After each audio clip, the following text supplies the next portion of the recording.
Doctor মিম Atiqullah, মুহতারাম doctor মিম আতিকুল্লাহ।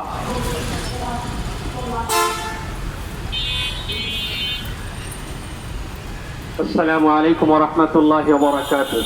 الحمد لله والصلاة والسلام على رسول الله وعلى آله وصحبه بعد. فقد قال تعالى حل الله البيع وحرم الربا. সম্মানিত উপস্থিতি, ইসলামী ব্যাংকের উপরে যে আজকে ফ্যাসিস্টদের থাবা, সেখান থেকে ইসলামী ব্যাংকের সুরক্ষার জন্য এদেশের আপামর জনতার আস্থার প্রতীক ওলামায়ে কেরাম আজকের এই মানববন্ধন করতে বাধ্য হয়েছে।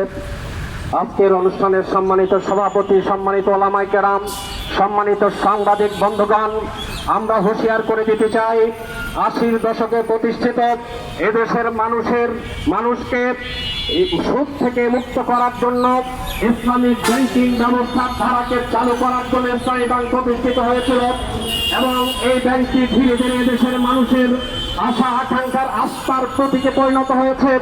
কিন্তু ফ্যাসিস্টরা সেই ব্যাংকটিকে ধ্বংস করার জন্য রাতের অন্ধকারে সেই এস আলমের মাধ্যমে দখল করিয়ে লক্ষ লক্ষ কোটি টাকা পাচার করে এই ব্যাংকটিকে ধ্বংসের দ্বার প্রান্তে নিয়ে গেছিল।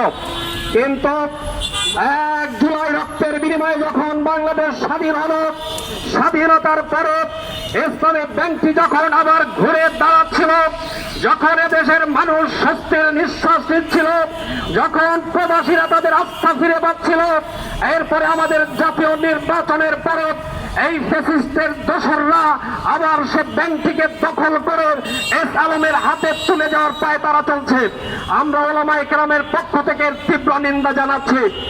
সম্মানিত সাংবাদিক বন্ধুগণ, সম্মানিত উপস্থিতি, আমরা জানিয়ে দিতে চাই, এদেশের মানুষের আশা আকাঙ্ক্ষার প্রতীক, আস্থার প্রতীক ইসলামী ব্যাংকিং এ যদি ষড়যন্ত্র করা হয় তাহলে আমরা এটা মেনে নেব না।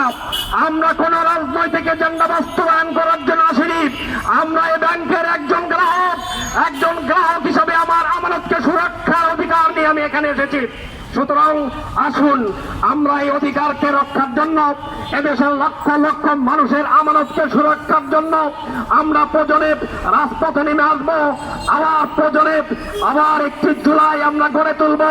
তারপরও ইনশাআল্লাহ আমরা ইসলামী ব্যাংকে রক্ষা করবো ইনশাআল্লাহ। আল্লাহ সুবহানাহু ওয়া তাআলা আমাদেরকে তৌফিক দান করুন, আমিন।